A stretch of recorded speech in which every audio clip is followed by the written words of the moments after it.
So guys, I am back and we have a lot of stuff to cover here today. First, the Texas Rangers seem to be cleaning house as they first fired their manager, Chris Woodward, after posting a 51-63 record this season, which is only good enough for third place in the West.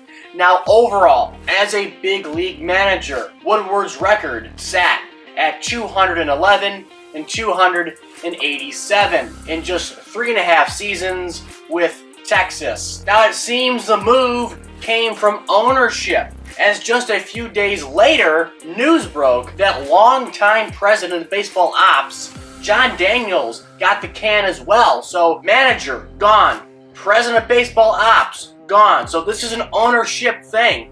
This is coming from the tippy top of the Ranger organization here. Now the principal owner of the Rangers, Ray Davis, explained his reasoning for the firing of John Daniels. He said, quote, "The bottom line is we're not good, and we have not been good for 6 years," end quote. So it seems this move truly did help Texas clean house from top to bottom. I mean, Daniels was the last remaining person associated with the 2010 and 2011 World Series teams of the Texas Rangers. Aside from that, the Rangers also took a major tailspin this season, even after spending over $500 million in free agency. Of course, they spent most of their dough on the middle infield, being Marcus Semien and Corey Seager, who have been kind of below average this year for the Rangers in all honesty.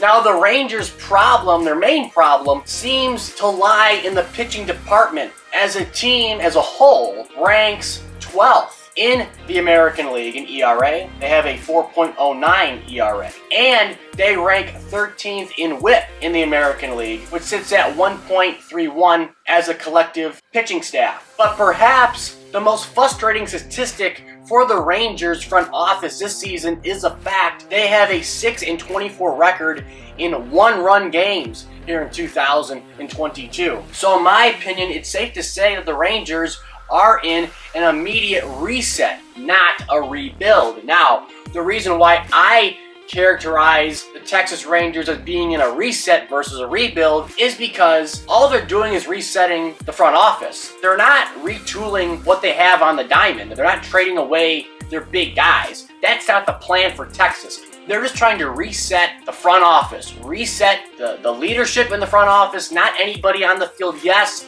they fired their manager. I get that. I think the ownership is putting most of the blame on the front office for their letdown of a 2022 season here, okay? I mean, after spending $500 million, you expect to be at least in playoff contention, especially with the expanded wild card, right? So I think they're looking and pointing the fingers not at the guys on the diamond, but the guys in the front office. And yes, I guess that would include the manager, Chris Woodward. For topic number 2, the Reds first baseman Joey Votto's season is over. Now, he told this to Bobby Nightingale of the Cincinnati Enquirer, not to be confused with Bob Nightingale. He said that he will undergo surgery on his rotator cuff. Now, according to Votto, his shoulder has actually been bothering him since 2015, though it has only become, quote, painful to the point where it's difficult to lift, hurts to sleep over the last few months. He also goes on to say, the doctor informed me that with these sort of injuries, at some point, you hit a breaking point and you're not able to manage it quite as well. Now, the good news for Reds fans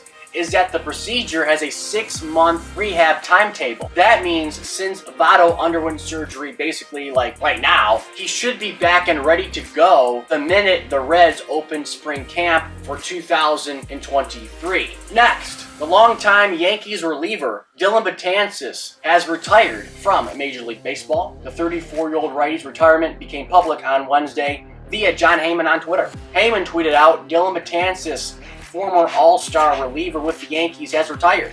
He had been in the Dodger organization, end quote. Now, for those of you who might not remember, Betances was looked upon by many to be the guy to take over the Yankees' closer role once the Hall of Famer Mariano Rivera retired back in 2014. Now, after a fantastic 2014 and 2015 season with the Yanks, as he appeared in over 70 games both of those years and posted ERAs under 2 and whips under 1, Betances would undergo a series of lat injuries, Achilles injuries, and shoulder injuries that seemed to be the demise for Dylan.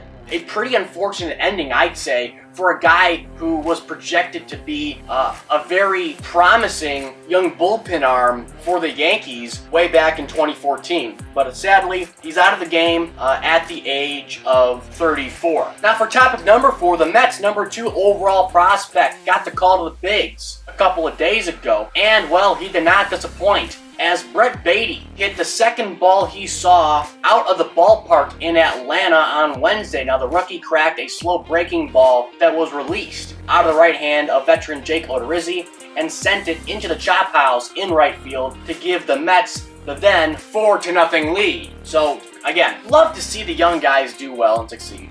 Unfortunately, the Tigers can't produce young guys that succeed in the major league level, hence Torkelson, Riley Green, Casey Mize, Matt Manning, Tariq Skubal, who else? Spencer Turnbull, but I'm not complaining.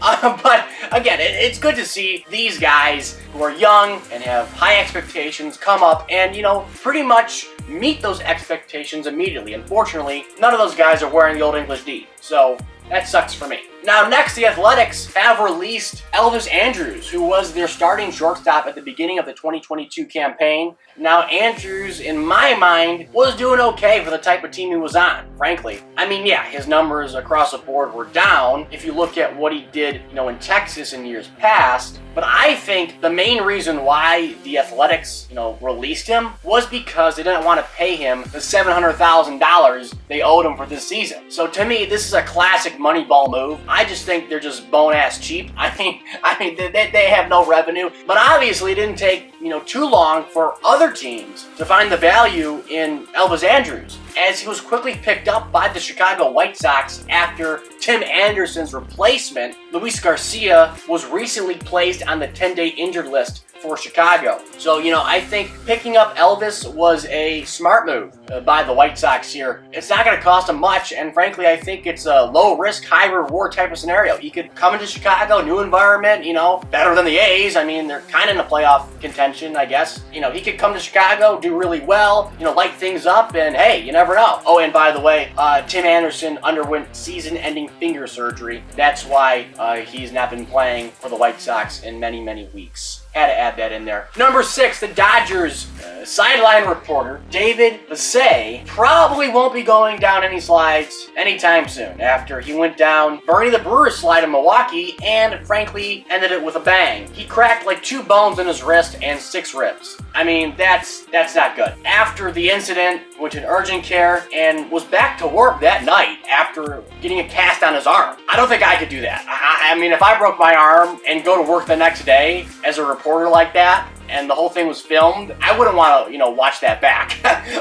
Hey, I give him props. Topic number 7, the Braves have locked up another one of their young studs as they extended Michael Harris II to an 8-year, $72 million contract. Now, the contract also includes 2 club options for 2031 and 2032, which are both said to be worth $20 million. That means the deal could be worth up to a total of $102 million if the Braves exercise both of those options. Now, in total this year, Harris has collected 74 hits, driven in 39 RBIs, and cracked 12 home runs, not to mention he is slugging just under 500. I understand what the Braves are doing here. They're only paying him $9 million a year, which is a bargain if he does really, really well and becomes an all-star. And you just hope that he puts up above average numbers year in, year out to make the deal feel worth it. Now, if he doesn't, he can be a really easy, piece to move. Because the contract won't be a factor. I mean, his play might be, but if he somehow isn't, putting things together in year, 2 and 3 and 4, you could always trade him. What, $9 million a year for a club? I mean, I could see him being a journeyman if it doesn't work out in Atlanta. I'm not saying it's not going to. I'm not saying I don't believe in the kid. All I'm saying, if it doesn't work out, I could see him being like an Edwin Jackson. I feel like that was the guy's name, right? Jackson, the pitcher, who's like been with like multiple teams in his career. I could see him being that type of guy because the fact he's only getting paid $9 million a year. But hey, I hope he does well in Atlanta. It's a bargain for the Braves, frankly. Now for topic number 8, we have some breaking news that literally just broke now. The Atlanta Braves outfielder, Marcell Ozuna, was arrested early Friday morning on a DUI charge. Now this is per Jennifer Lifsey of CBS 46 in Atlanta. Now, Ozuna was booked into Gwinnett County Jail at 4:39 a.m. local time after Knoll-Cross police arrested him on charges of DUI and failure to maintain lane. Now that is all the news right now I have on this specific story. Like I said, it literally just dropped, but again, my reaction, Marcell Ozuna, man, kind of reminds me of like a young Miguel Cabrera, because a young Miggy got a lot of DUIs, a couple of them, I should say, not a lot, a couple of them, you know, back in like 2013, 2012. I just remember that as a Tigers fan, specifically like during spring training, but this guy gets him in the middle of the season being Ozuna, so that's not good. And finally, I want to take you to last night's game in Atlanta, actually, as the Mets took on the Braves. Now, this game was quite possibly the worst loss for the Mets all season, considering that their ace, Jacob deGrom, was on the mound and displayed his best performance since coming back from the IL. Now, despite deGrom striking out 9 Braves batters in 6 2/3 innings pitched and allowing only 3 earned runs, the Mets offense could not generate enough run support to help deGrom nab his 3rd win on the campaign. Instead, the Braves' Max Fried would match deGrom as he went 7 full innings and only surrendered 2 runs while fanning 6. Now, the only difference was that the Braves were able to generate timely hitting from guys like previously mentioned Michael Harris, which helped them to nab the 3-2 win over New York on Thursday in Atlanta. So a really tough loss if you're a Mets fan. Again, I think this was the one that got away. You really handled the Braves well in New York at your home ballpark, but you got to do better than this, Mets, when it comes to, facing the Braves in Atlanta. I know Atlanta is a very intimidating place. The Braves have been pretty much red hot since, the beginning of June. So, this is the one that got away. You should have won the game. deGrom was on the mound. Best performance entire season. Could have gone 3-0. You just blew it. You just blew it, Mets, and that just sucks for you. And that's all I got. Don't forget to like, comment, and subscribe. Comment down below your thoughts. And as always, I'll catch you guys later.